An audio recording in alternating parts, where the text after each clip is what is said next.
안녕하세요. 세계경영입니다. BTS를 선두로 하는 K-팝 열풍에 이어 아카데미 수상작 기생충, 그리고 세계 OTT 시장의 역사를 새롭게 쓴 최근의 오징어 게임에 이르기까지 한국 문화의 전 세계적 파급력이 상상 이상으로 강력해지면서 대한민국의 국가적 위상이 완전히 새로운 국면을 맞고 있습니다. 미국의 싱크탱크인 전략국제문제연구소는 포린 어페어스지의 최근 기고를 통해 현재의 현상은 코리안 인베이전, 즉 한국의 침공이나 다름없다며 한국은 이제 결코 부정할 수 없는 세계적인 소프트 파워 대국으로 도약했다고 분석했는데요. 침공이란 단어에 다소 부정적인 어감이 있긴 하지만 사실 이건 1960년대 비틀즈를 위시해 미국의 문화시장을 잠식했던 영국 팝문화 열풍, 이른바 브리티시 인베이전의 한류를 비유해 만들어진 단어인데요.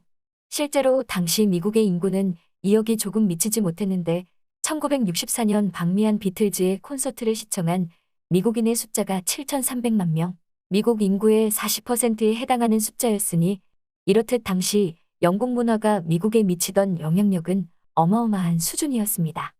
이외에도 롤링스톤즈나 애니멀즈 등 수많은 영국 밴드들의 활동은 물론 로큰롤 등 밤문화를 중심으로 전 세계의 사회문화적 파급력을 끼치면서 궁극적으로는 미군의 베트남 철수, 나아가서는 냉전 대탕태에까지 영향을 끼친 현대사에서 두드러질 만한 문화적 현상이 바로 브리티시 인베이전이었죠. 브리티시 인베이전은 역사가 되었지만 코리안 인베이전이라는 거대한 문화적 물결은 전 세계 곳곳에서 현재 진행형입니다. 이미 20년 가까이 한류의 영향권 아래에 있던 아시아 지역을 넘어 중남미와 동구권, 나아가 오랜 대중문화의 전통을 지닌 서구권에서까지 폭발적인 영향력을 내보이고 있는 한국 문화의 현재 위상은 이들의 주장처럼 한국의 침공이라고 봐도 전혀 무리가 없는 수준이겠죠. 연구원은 이어 영미권에서 비롯된 로큰롤 문화가 전 세계에 퍼져나가면서 국제 질서를 뒤흔들고 공산권을 서서히 무너뜨렸듯 앞으로 한국에게 남은 과제는 그들에게 생긴 문화적인 힘을 어떻게 외교적으로 활용할지를 결정해야 하는 것이라고 관측했습니다. 이처럼 국제적인 연구기관이나 주류 언론들은 물론 해외 네티즌들 또한 한류가 가진 막강한 영향력과 그 힘의 근본 배경에 주목하는 모습을 어렵지 않게 확인할 수 있었는데요. 한국 문화는 어떠한 방법으로 이 정도로 유명해질 수 있었는지, 한류가 세계를 뒤덮게 된 이유가 무엇인지에 대해 다양한 의견과 분석을 내놓은 영상과 포스트들은 나열하기 곤란할 정도로 인터넷 각지에서 목격할 수 있었습니다. 오늘은 이런 해외 네티즌들의 댓글 반응들 가운데서 읽어볼 만한 일부를 추려서 전해드립니다. 세상은 더 이상 물리적인 힘만으로는 다른 나라의 존경이나 지지를 얻을 수 없는 시대야. 물론 물리적인 힘만으로도 타국을 침략할 수 있고 그들을 복종시킬 수는 있겠지만 그런 방식은 지속 불가능하고 전 세계를 적으로 돌리는 결과만을 낳을 거야. 훨씬 중요한 건 경제적인 힘이고 그것보다도 더 중요하면서도 인간적인 힘은 바로 문화와 소프트 파워지. 과거 영국의 뮤지션들이 미국인들의 정신세계를 뒤바꿔 놓았고 다시 미국의 대중문화가 전 세계인의 마음속에 각인되었듯이 한국이 확보하게 된 강력한 문화적인 힘은 한국에게 제일 중요한 이점이 될 거라고 확신해.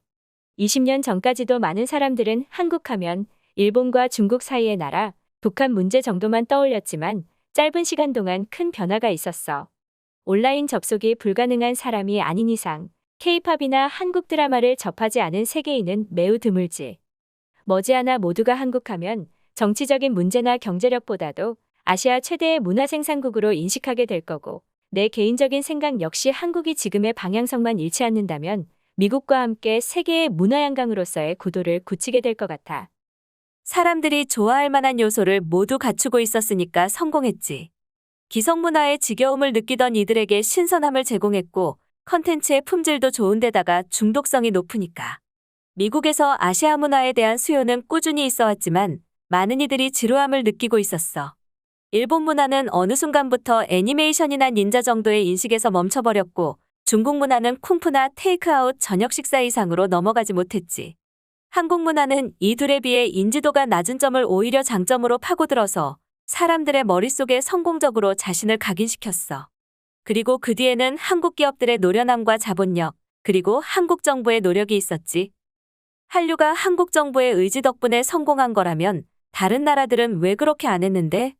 어느 나라든지 다 각자의 문화적 자산을 가지고 있지만 그걸 세계적으로 유명하게 만드는 건 완전히 다른 얘기야. 단순히 정부의 지원과 투자만으로 성공할 수 있는 게 아니고 훨씬 복잡한 문제지. 물론 한국 정부의 지원도 있었을 것이고 한국이 그동안 기업 활동을 벌이며 쌓아온 경험의 도움도 있었을 테지만 문화라는 건 그저 가격이 저렴하거나 생산량을 늘린다고 해서 인기를 끌 수 있는 상품이 아니야. 최대한 많은 인구의 사람들의 관심과 호감을 이끌 수 있는 보편적인 매력이 있어야 가능하지. 중국은 말할 것도 없고 최근 들어 일본도 정부의 대규모 투자를 통해 의도적인 문화 홍보를 벌였지만 성과를 거두지 못한 점을 잘 생각해 봐야 해. 서구 언론들은 한류의 힘을 마지못해 인정하면서도 그 원인이 한국 정부의 노력에 있다고 억지로 끼워 맞추고 있어. 이건 마치 자신들도 그렇게 노력한다면 한국의 대중문화 못지않게 잘 해낼 수 있으리라는 기대에서 비롯된 가짜 추측이지. 동시에 밀려드는 한국 문화에 맞서 내비치는 자신들의 문화적 자존심이기도 해. 특히 할리우드나 미국 팝처럼 미국의 문화가 세상의 중심 문화라고 믿고 살아오던 미국의 문화평론가들이나 언론들에게 지금의 상황은 머릿속에 혼란을 초래할 수밖에 없으니. 이건 사실 제법 많은 사람들이 한류의 기원에 관해서 잘못 알고 있는 오류이기도 해. 대중문화의 인기를 정부의 투자로 이끌어낸다. 조금만 생각해봐도 말도 안 되는 이야기지만 서구에서 한류가 너무도 빠른 속도로 성장했기 때문에 적절한 연구와 분석이 이루어지지 않았기 때문이기도 하지. 애초에 대중문화는 누군가의 의도적인 노력으로는 성장할 수 없어. 그게 문화가 가진 본연의 성격이고 그렇기 때문에 다른 가치들보다도 더욱 중요한 거지. 자신의 10대 딸들과 대화를 원하는 미국의 아버지는 BTS에 대해 공부할 수밖에 없어. 넷플릭스와 유튜브 덕분에 세계의 그 누구든지 한국의 영화나 드라마의 제목을 수시로 접하게 되고 학교나 직장에서는 앞으로 한동안 오징어 게임과 관련된 밈들이 오고 가겠지. 관심이 없던 사람조차도 결국엔 한국 문화에 크게 노출될 수밖에 없는 상황이 되어버린 거야. 그리고 이 물결은 앞으로 더욱 거세지면 거세졌지 결코 잠잠해지지는 못할 거야. 한국인들이 무언가를 만들어내는 것을 멈춰버리거나 인터넷이 갑자기 사라지지 않는 이상. 문화의 각인 효과는 엄청나. 특히 10대 시절부터 그런 문화를 주류로 접하고 살아온 사람들에게 각인은 평생 영향을 끼치지. 극단적인 비유일지도 모르겠지만 만약 한국이 미래의 타국의 침략을 당하거나 큰 분쟁에 휘말린다면 이해관계가 없는 제3국의 국민이 누구의 편을 들까? 당연히 친숙한 한국의 편을 들겠지. 그럼 한국의 적국은 게임을 시작하기도 전에 세계의 지지를 잃는 거야. 시청해주셔서 감사합니다. 세계경영이었습니다.